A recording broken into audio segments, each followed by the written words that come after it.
Welcome to Unswaddled, the Nurture by Naps podcast, hosted by real moms and real nurses, offering up honest and uncensored pregnancy and parenting advice.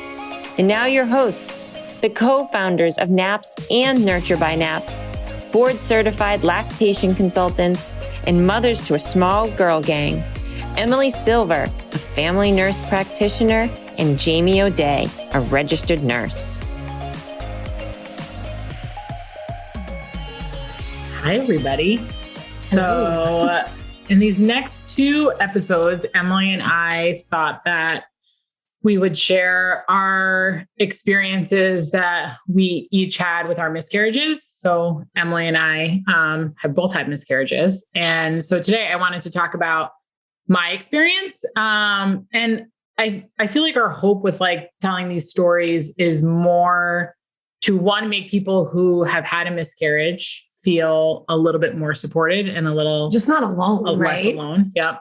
And then the other piece of it is to start normalizing this conversation. Like we were just saying, right? If you went around, you got 10 women around a dinner table and asked them who's had a miscarriage, more than half the dinner table. A lot of people are going to raise their hand. Well, I feel like because I think I'm very open about talking about like my experience with loss. And when I do that, I'm always really maybe I'm not even surprised. The response is usually then that somebody's able to open up about their loss. Right. And it just really reminds you that this is very common and people just don't talk about it. Right. So today I wanted to share my story about my miscarriage. And I don't want you to start listening to this and think it's going to be like this, yes, there are pieces of the story that are sad, but they're also, Emily and I were just like recounting. We were laughing about something a second ago. So yeah, I'll sort of tell you the whole story because there are pieces of it that are funny, but I feel like there are a few takeaways for me too. Looking back on it now. Right. And so I wanted to start with just sharing my story. So when my oldest Kate was 6 months old, I found out that I was pregnant. Took a pregnancy test. I wasn't, FYI, I knew this, but exclusive breastfeeding is not a form of birth control. So if somebody's told you that, if you read that somewhere, that is not true. You can still get pregnant while you're breastfeeding. I knew that I could get pregnant when I was breastfeeding. I was still breastfeeding Kate. I wasn't taking birth control intentionally because if I got pregnant again, I was excited. You also never really need to take a pregnancy test because you're pregnant because you can smell things from a mile away. Yeah. Didn't you spray? I remember with Kate, you were in Nantucket or something and you sprayed sunscreen. Yeah. It was a week before I had a positive pregnancy test. You were like, I'm pregnant. Yeah. So I take a pregnancy test, find out I'm pregnant, super excited. My husband's excited. Like, Kate was only 6 months old. She was a dream baby too. She was. I call her a trick baby all the time because she'll trick you into having another kid easily. And I was excited. So I, scheduled my first ultrasound around 8 weeks, went to the ultrasound. All of my ultrasounds, by the way, I don't know if everybody else has this experience, but they always do an abdominal ultrasound and then always end up doing a transvaginal every time. I've never had just an abdominal ultrasound for my first ultrasound. Really? It's just skip the foreplay. Let's just get to it. I don't know why that happens to me every time. I don't know. That isn't necessarily, I'm trying to think. Yeah. So anyway, we go, they do the abdominal ultrasound and there's 2 sacs on the ultrasound. And now I'm laying there. Oh, sorry. Forgot one kind of major detail. My father-in-law had recently passed away. Oh yeah, I forgot about that. So I found out I was pregnant in the beginning of September. He had passed away that July. So it only had been a few, maybe 6 or 8 weeks since he passed away. So I invited my mother-in-law to come to the first ultrasound. God, I forgot about those. Yeah. Oh my God. To come to the first ultrasound because I was like, this would be give her some joy. Mm-hmm. Yeah. Mm. Okay. Oh my fucking God, I forgot about this. So now envision me in the exam room with the probe, right. So they can't find it. So my mother-in-law is there. My husband is there. There were 2 sacs. No, I have had a transvaginal ultrasound every time. Okay. I'm just telling you. So they say to me, there's 2 sacs. One, I can see a heartbeat. The other, I can't. I'm going to have you go to the bathroom, pee, come back and do a transvaginal ultrasound. And transvaginal, you guys, just means that they take like a ultrasound probe and they put it inside the vagina to get a better look. And so I was like, my reaction was, are you fucking kidding me? Yeah. Your mother-in-law sitting there like, oh, but swearing is not what scares her. She was just like, oh my God. So I go to the bathroom. While I'm in the bathroom, my husband looks at my mother-in-law. He told me the story later and was like, do twins run in our family? And she was like, I don't think so. So I come back from the bathroom, do the transvaginal ultrasound. And sure enough, there's 2 sacs and 2 heartbeats. So now I'm like, are you fucking kidding me? Like now I'm just angry. I'm like, I'm sweating. I'm like having I'm actually like having right now in this moment recording this, I'm actually still having a visceral reaction to this. Like I'm having like a panic attack. Oh, I was having heart palpitations. And the poor ultrasonographer was like, I'm so congratulations. Sorry. Yeah. And I was like, I have a 6-month-old at home right now. Yeah. She's maybe about 7 months. And I was like, I'm saying to her, right? Cause I'm a labor and delivery nurse. I'm like counting my due date. I'm like, in the best case scenario, I have 3 children under 14 months old. In the best case scenario, that's these twins making it to term. This lady's like, can you please leave the room? Like your scan is over. Right. So I'm swearing, I'm having a little bit of a panic attack. My initial reaction was like anger. I was mad. And then my husband was like, I am so sorry, but I have to go back to work. And I was seeing my OB after this. So I was going over like across the street to go to her office. And he was like, I'll just see you at home. So he leaves me with his mother-in-law, who I love, by the way, love my mother-in-law. And they quickly, she said nothing. And it quickly turned from me being mad to me hysterically crying. So now I'm calling my sisters and they're just like, you know what? I get it. Like, that's a lot. Like, it's okay to feel this way. My older sister is a social worker. So, in terms of talk you off the ledge, talking me down, she did. I went to my OB appointment and she was similar thing. I was like, I am not okay. I'm overwhelmed. She's like, totally get it. Like, it's okay to feel this way. Like, same thing. My mother-in-law, mind you, is like, she's saying nothing, but I can tell that she's there. quiet, which is like, was so appreciated, but she was so excited. Like, and just like saying, like, when she did say something, it was like, I know that you're overwhelmed, but it's going to be okay. Right. Like, I can help you. Like, it's going to be okay. You'll be all right. So then I came home that day. I'm still crying. I can remember, I feel like I'm going to cry about it, which I haven't in a while. But I can remember that night I cried myself to sleep. I was like, I'm crying about it now because I still feel bad about it. But I mean, you guys, I can remember JC had already fallen asleep and I was just laying in the bed crying. And I was like, this is going to be so hard. Yeah. Like, I don't know how I'm going to do it. Right. I'm going to need all of the help. Right. I didn't want to move out of the city. I'm like hell bent on staying in the city. I'm still in the city. And I was upset. And so the way that I dealt with it was like changing everything in my life that I had control over besides where we lived. Right. So like Emily reminded me before we started recording this is that she came over shortly after. I stopped in one day and Jamie's entire bed was covered in like a literal mound of clothing. And she was in her closet like a crazy person throwing clothes from the closet to her bed. And you were like, do you want anything? I'm getting rid of all these clothes because they're never going to fit me again. Because you were like, because I'm having twins, like my body will never be the same. I'm getting rid of all these clothes. Yeah. And I'm just sitting there like, okay, let's see what are we going to do here? I mean, in a very short period of time, I got rid of my whole wardrobe. We had a contractor come over to see if they could build a additional bedroom, like in the footprint of our condo in Southie.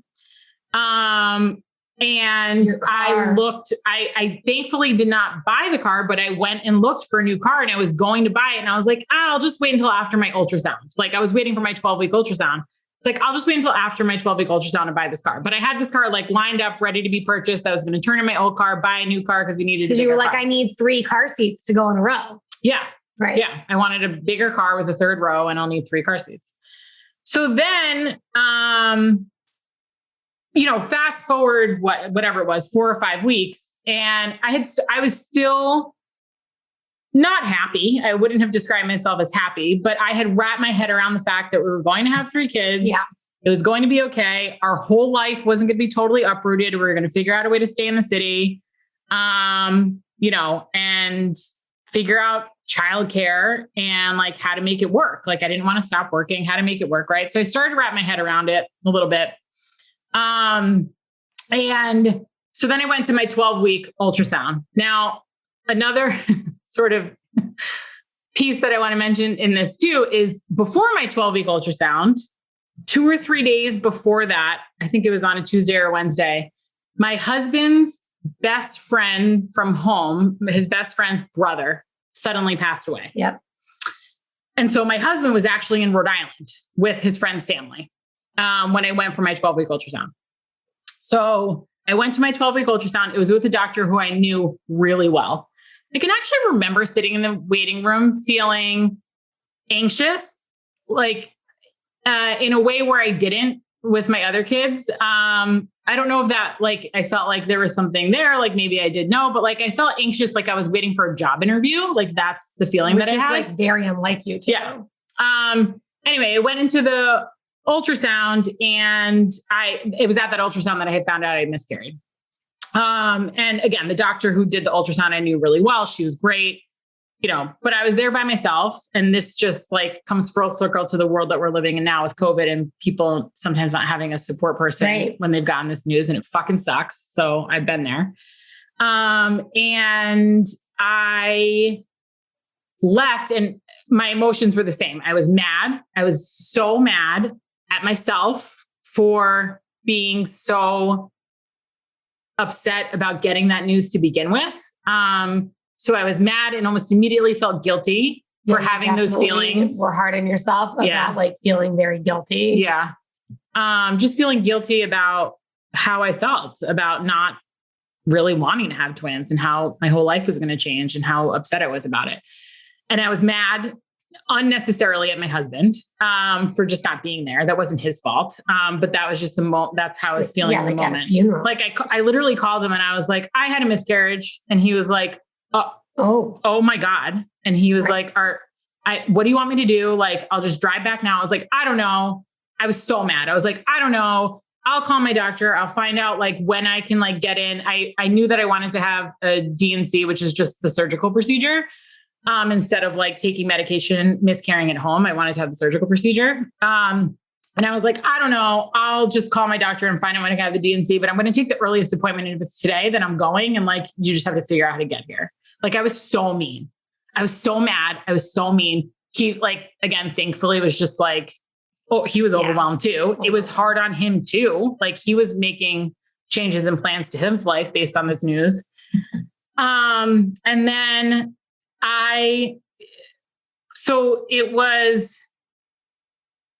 I'm trying to remember the exact timeline, but I believe I went to that ultrasound appointment. This is exactly what happened. It was very fast. I went to that ultrasound appointment in the morning.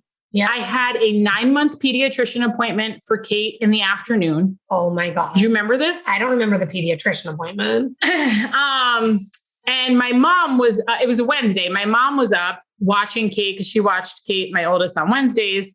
And so I came home. I told her the news. I told her that I had talked to my OB and I scheduled a D&C for later that day. Yeah, it was the same. It was all the same day. Like my reaction to this was like, I just want to be done. Like which is why I didn't want to take the medication. I just wanted the surgical procedure with it being twins and probably miscarrying around 10 or 11 weeks. Like the surgical procedure made more sense from a medical standpoint too. But I was just like, if it's done, then I want to be done. Right. And I just want to forget about it and I want to move on. It's a lot of time of your life too. Like I feel like people who have never had a baby, when you have a loss before 12 weeks, the reaction is sort of like, oh, they were so early. It is such a long time. And sometimes you feel like fucking shit during that time. It's months. I know. It's really like months of your life that you were pregnant and now it's over. Yeah. Like it fucking blows. Yeah. So I went, you guys, this is how crazy I was. And the craziness continues. I brought my mom with me to Kate's 9-month appointment. I saw a regular pediatrician, during that visit, this pediatrician appointment. Yeah. During that visit, my mom came with me because the pediatrician's office is right down the street from the hospital that I was going to for my D&C. Right. So I brought my mom with me to the pediatrician so that after that, she could drop me off at the hospital and bring Kate home. And my husband was meeting me at the hospital. Yeah. Yeah.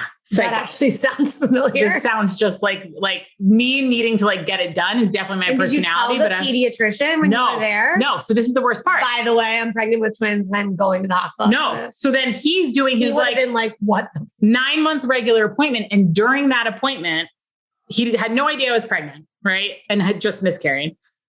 And during that appointment, he was like talking about car seats and when to turn them around to forward facing and how maybe like when I get a convertible car seat, I might want to think about how many kids I'm going to have. Ooh. Because that will determine like probably what kind of car seat I want to buy. And I can remember sitting there and being like shot in the heart, like holding back tears during that appointment. Like again, no fault of his own, but it was just like, fuck this. Yeah. I can't even remember what happened in that. If something like happened medically with Kate at that appointment, I had no idea. What was her head circumference and her weight and her length? Please give me all the percentiles. So then we leave the pediatrician appointment. I had my mom drop me off at the hospital to get my D&C. My husband met me there.